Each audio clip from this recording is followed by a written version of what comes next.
Whether you're looking for answers to specific life questions or simply hoping to become the best version of you possible, welcome to the Mental Breakdown and Psychreg podcast, where we offer insight, information, and strategies based upon research and years of practice as psychologists. So sit back, have a listen, and get connected with our hosts, Dr. Berney Wilkinson and Dr. Richard Marshall. In the article we're going to discuss today, there's a great line in the very first paragraph, and it comes from a TED Talk. Oh, yeah. And it says, everything you need to know about addiction is wrong. Right. And the TED Talk was done by a journalist. Right. You know, it made me think of Paul Tough, wrote this wonderful book about how children succeed. Right. Or Alfie Cohen, he's a journalist. They're journalists by trade. And so this is a TED Talk, which I have not seen. Yeah, I haven't seen But I will be watching later today. Right. Because of this notion that everything we know about addiction is wrong. Right. Okay. And this article is a little bit older, but it fits very well with the theme of our podcast this week, and that is, the idea that addiction isn't necessarily a chemical problem. There's a lot of research that suggests that it's a social problem. I think we've struggled with addiction. I don't know what the addiction literature was like in the 1800s. Right. But I know we've struggled with it in the 1900s. And of course it led to prohibition and so all the change in our federal laws, then that had to be rescinded. But we've struggled with addiction over the last few years. And of course it most famously treated through the Alcoholics Anonymous program, which some people agree with and some people don't. But we've really struggled with what causes addiction. Right. Okay. And recently, when I say recently, I'm probably talking from the 1970s on, we've begun to think of addiction as a chemical problem. Right. Because we know that most addictive substances, in fact, some writers say all addictive substances, affect the pleasure systems of the brain, which involve dopamine. Everybody's heard of dopamine. And it's that pleasurable feeling that people are seeking. Right. And that's why people become addicted, is they're seeking this pleasure. And in fact, that has become such a main part of, such a significant part of mainstream media and belief. There are those now who say that, well, anything that triggers that reward system is an addiction. Exactly. We talked about it maybe last week or that's a this bit week. of an exaggeration. Right, that you could, if that's the definition you use, then you could be addicted to anything. Right. And is a person addicted to exercise, or are you addicted to running, or are you addicted to, we loosely say, yeah, he's addicted to running.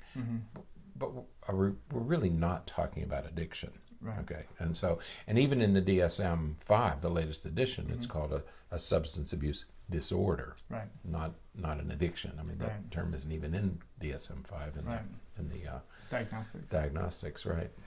Yeah. So the idea here is that, and I think that, in my mind, I want to relate it to some of the things that we talked about last week as it relates to video games and things like that, because again, yes, video games may trigger the reward centers of the brain. Yes, people may be really driven to do it.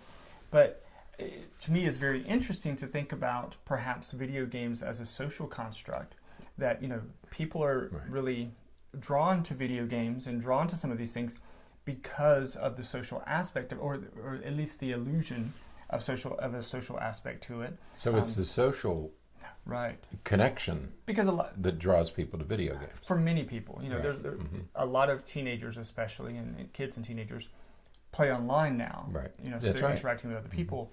There is a pocket of people who still play, solo, mission-based and things like that. But there are many people who play online, and so there is this interactive component to it. And so, so it kind of supports this notion that, some of these things that we're drawn to do, there may be a social aspect to them. Right, that's right.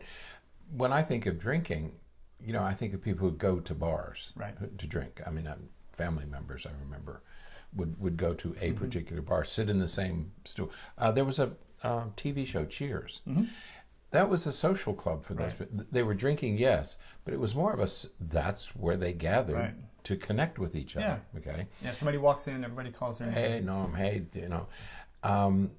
so it was a social connection that those people had. It wasn't so much that they were drinking; it's that they were spending time together, and that's what this article is about. Interestingly, it reminded me of an article that we talked about. It may have been a year ago now, that soldiers in Vietnam during the Vietnam War would go to Vietnam, and they would start to use drugs while they were there. Marijuana and hash. They would even use heroin. But when they came back, they just stopped using. They would use for a year while they were in combat, because a tour of duty was a year. They would come back and never use them again. Right. And it got people to thinking that, well, wait a minute, if you get addicted, it shouldn't be that easy to stop. But there's very little literature on this issue of why people who use drugs, including heroin, don't continue their addiction if it's so addictive. We see these movies where, somebody gets captured and they're turned into a drug addict by injecting them with heroin. They're a lifetime. That may not be true. Right. And so these findings, these discoveries, began to lead us into some new directions. Right? So that's what this is about. Yeah, and so in the article, as we were getting through some of this stuff, one of the first things that they talk about is this study that they entitled "The Rat Park," and the Rat Park is a very interesting study. And they're, saying it up front, there are some methodological and interpretation issues with this study, but this study was done a number of years ago, in the 1970s. And basically what they did, for a long time, research in substance use and substance abuse was done in animal models, and they would, have rats, say, in isolated cages, and they would recognize that, rats would tend to, choose substance enhanced water, so cocaine or heroin or something like that. Rats would choose that over food. Everything. Over everything else. And that, to the point where they would overdose and they would die. And they would die nonetheless, just of starvation. Right. Because they would continue to choose the water with the substance in it. We taught it as a classic study on substance abuse. When we taught brain physiology and to graduate students, we all taught this study. Right. That rats would go in there and they would keep going back to it over and over and over again, to the point of exhaustion and even death. Right. They would just keep pressing the bar at the expense of everything else. Right. And in fact, they would do it until they died, which was interpreted to mean these are highly addictive substances that we will do anything and we will give up anything to get. Right. Now, technically, that's the definition of addiction, is you'll do anything, even you'll even suffer the consequences to still get it. So it had this intuitive appeal that, these chemicals are so strong that we can't move away from them. Right. So, but then there was a follow-up study. Right. That's where Rat Park comes in. Right. And so then they created this cage that was much larger than the cage, like 200 times larger than the typical cage that they would keep the rat in. And they would put the rat in there. And there'd be it'd be like the way that it was always described to us. It was like a rat amusement park. There's all these things for it to climb on. Central Park for rats. Right. Plenty of food of different varieties and things like that. But there were things to play with. They had other companionship. There were other rats in there. Right. A few other rats and things like that. And there was, but they still had access to the substance. Still had the addictive substance in there that they could have chosen at any time. And they didn't choose it. And that even those who had been addicted, when they were put in that environment, moved away from the addictive substance and to these other activities. Right. So because of, they're in this much larger setting, there's many more activities, there's many more things to do, and there's up to 19 other rats, and things to they're do, of both people genders. To see. Right. Right. The rats chose not to use the substance. Right. And so this, of course, really started to raise the question, wait a minute, if this is such a highly addictive thing, if it is such a chemical purely chemical-based issue, Mm-hmm. why is that? Why would they choose not to use it? And you hearken back to the Vietnam study. Right. Why did these guys use this stuff for a year and then just turn their back on it after they got back? Okay? Right. Why? What's going on that most people, only 10% of the population gets addicted, Right. approximately. Right. Why don't the rest of us get addicted? For years, marijuana was called a gateway drug. Right. It is. But only for those who go on. For a portion of it, yeah. It's not a gateway drug for the vast majority of teenagers who use it. Mm-hmm. They don't go on to other drugs. Right. So it's not a gateway drug for the vast majority of people who use it. Right. It's a gateway drug for those who go on. Right. But that's a small sliver of the entire population. Right. So if we sort of step back from Rat Park and we look at human studies, right? There are, as you said, the Vietnam study and some other things. There are other studies to suggest that when a person has good social connections, good social relationships, good attachments to other people, their risk and their tendency towards substance use and addiction decreases significantly. That's right. And we know, we go all the way back to Bowlby's studies in England, who was the first to say that those who have a secure attachment, children who have a secure attachment, tend to turn out to be more healthy as adults. There's less aggression. There's less of all the negative consequences. And so, but it begins with that secure attachment. Erik Erikson told us that before John Bowlby did, that those first 2 or 3 years of life, you have to establish these secure attachments and things tend to go better. If you don't have secure attachments, things don't go as well, generally speaking. So it may be that we have an at-risk population for addiction beginning with early attachment. So, the theme of this week, again, has to do with creating connections and interacting with others and sort of expanding beyond this just social media as a way to interact with others and doing so more personally. And here we have a set of conditions, a set of disorders, if we call it that, substance abuse disorders, that we tend to think of purely as chemical, purely as if you use that, it's going to turn on certain areas of your brain that's going to make you continue to use that, and that's it. And you're going to be helpless. You're not going to be able to do anything about it. It's just going to take over your life.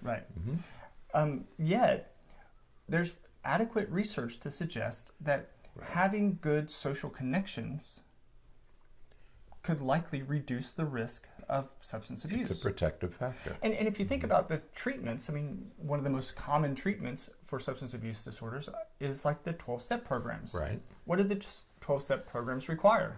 You go to require, quote unquote, require. You go to That's what meetings. It's about. You go to meetings and you have a sponsor. Right. And I always thought, but before I studied all this stuff, I thought, well, you go to meetings to.